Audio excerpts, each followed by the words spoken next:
Party یا اپنی قیادت کے بارے میں یہ سوچنا شروع کریں کہ ان کے بغیر ملک کی جو شناخت ہے یا ملک کی جو حیثیت ہے وہ بالکل نہیں ہے.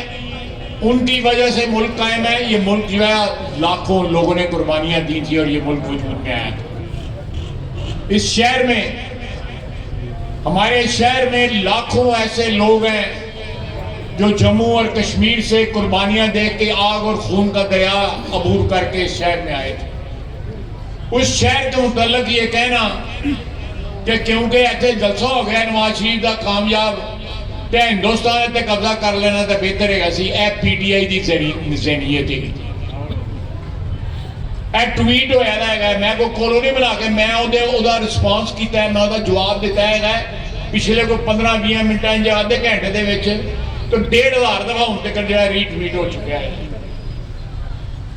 سوشل میڈیا پہ اس وقت یہ چیز چل رہی ہے. یہ ان کی ذہنیت کی عکاسی ہے اور یہ بات بتاتی ہے کہ ان کی کمٹمنٹ جو ہے، وفاداری جو ہے اس زمین کے ساتھ جو ہے وہ مشروط ہے.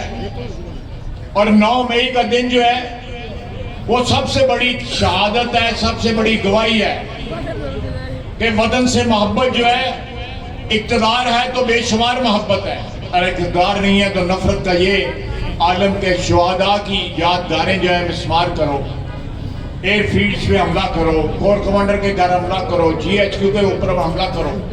کے لیے جگہ بھی نہیں ہے اور کوئی پذیرائی بھی ان کو نہیں ملی. لیکن ہمارے یہاں پہ محبت کرنے والے جو لوگ ہیں ان کے علیحدہ گروپ ہے، جس کی وجہ سے ہمیں نقصان ہونے کا اندیشہ ہے. میری آپ سے درخواست ہے کہ آپ اپنی جو گروہی شناخت ہے اس کو ضرور رکھیں، لیکن یہ جو الیکشن لڑا جا رہا ہے یہ کوئی میرا اور منشا اللہ بٹ صاحب کا الیکشن نہیں ہے. یہ ایک طرف پاکستانیت اور اپنی شناخت جو ہے پاکستان کی، اس کے حامی اور اس کے حامل لوگ کھڑے ہیں، اور دوسری طرف ایسے لوگ کھڑے ہیں جنہوں نے کل کے کامیاب جلسے سے، حسد سے، یہ جو جل جانے والی بات ہوتی ہے اس کی وجہ سے کہا ہے کہ یہ تو اچھا تھا سیالکوٹ جو ہے وہ ہندوستان کے قبضے میں چلا جاتا جہاں پہ اتنا بڑا جلسہ ہوتا ہے.